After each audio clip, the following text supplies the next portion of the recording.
টুকু স্নেহের ছোট ভাই টুকুর আমি বিনীত অনুরোধ জানাচ্ছি, নমিনেশন চাওয়ার অধিকার আছে, নমিনেশন চাইবা, তার বাইরে কোনো কিছু করতে পারবে না। দলের বিরুদ্ধে করলে কেন্দ্রীয় বিএনপি যেতে একশনে যায়, সেই অনুরোধটুকু জানাচ্ছি। পাশাপাশি আমিও তো দলীয় নমিনেশন চামু, আমরা তো বাধ্য সম্পদ নষ্ট করে গেছি, আমরাও চামু, চাইলে যাকে দেওয়া হবে।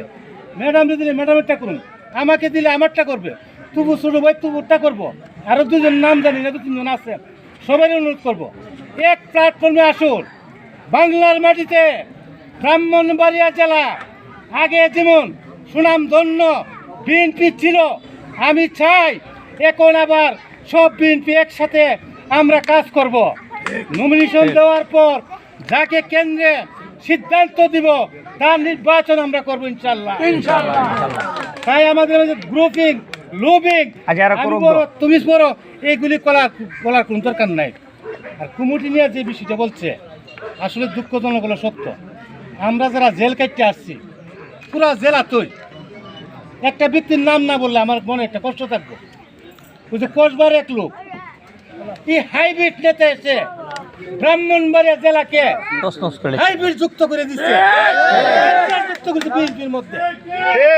কয়েকদিন আগে আমার ফেসবুকে আমি লিখছিলাম, ব্রাহ্মণবাড়িয়া জেলাতে আমরা প্রাক্তন বিএনপি যারা আছি ওসিরি আমরা বসবো। তারেক সাহেব সহ আমি অনুরোধ জানাচ্ছি আমার ফেসবুকের মাধ্যমে, আমরা যদি এই হাইব্রিড গুলোকে ইয়া না করা হয়, সংশোধন না করা হয়, তাহলে আমরা প্রাক্তন বিএনপি যারা আছি সবাই একমত হয়ে প্রয়োজনে আমরা বিএনপি ত্যাগ করবো ইনশাল্লাহ।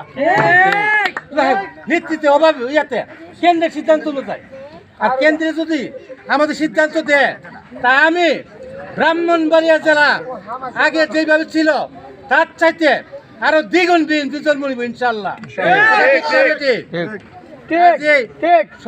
সংক্ষিপ্ত সময় কথা দীর্ঘত করতে চাই না। আমাদের বিএনপি যে পরিণতি গেছে 15 বছরের, এগুলি বলতে গেলে কয়েক ঘন্টার সময়ের কাজ। সুতরাং সময় নষ্ট না করে আজকে এখানে সমাপ্তি করে ঘোষণা করব। পাশাপাশি পরবর্তী যে আমাদের জনসেবাটা করার সিদ্ধান্ত, ওই সিদ্ধান্তে আমরা যারা আরও মুরব্বীরা আছে তাদেরকে সমন্বয় কইরা আমরা যারা সম্ভাব্য প্রার্থী সবাইকে আমরা দাওয়াত করবো ইনশাল্লাহ, যাতে আমাদের ভিতরে কুন্দল না থাকে। কেন্দ্রের সিদ্ধান্তে আমরা সিদ্ধান্ত হইয়া বাংলাদেশের ব্রাহ্মণবাড়িয়া দুয়ে যে রেজাল্ট দেখাবো নজিরবিহীন রেজাল্ট দেখে আমি উদাত্ত আহ্বান জানাবো, বিএনপি এখনো বাংলাদেশে সংখ্যাগরিষ্ঠতা না একক সংখ্যাগরিষ্ঠ সংসদ গঠন করবো ইনশাল্লাহ।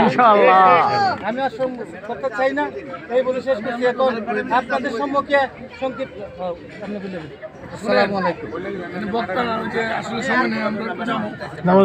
আমি কিন্তু 18 সালে বিএনপি নমিনেশন পাইছিলাম। আমি চিন্তা করলাম আমার দিয়া পার্লামেন্ট এর শুনতে চাইলে হইল রবীন পারান, ওনার দিলে উনি এমপি হবেন, মন্ত্রী হবেন। আমি ছাড় দিছি, কেন ছাড় দিচ্ছি? আমি যে উপজেলাটা আমি করে আমার বাড়ি সরাই সার্বক্ষণিক লাগতে মানুষ কাজ করতে পারবো। আমরা সবাই শুধু রবীন পারান মিশে কাজ করবো ইনশাল্লাহ। মন্ত্রী হয়ে আমরা কাজ পাবো। সকলে আছেন তো ধন্যবাদ।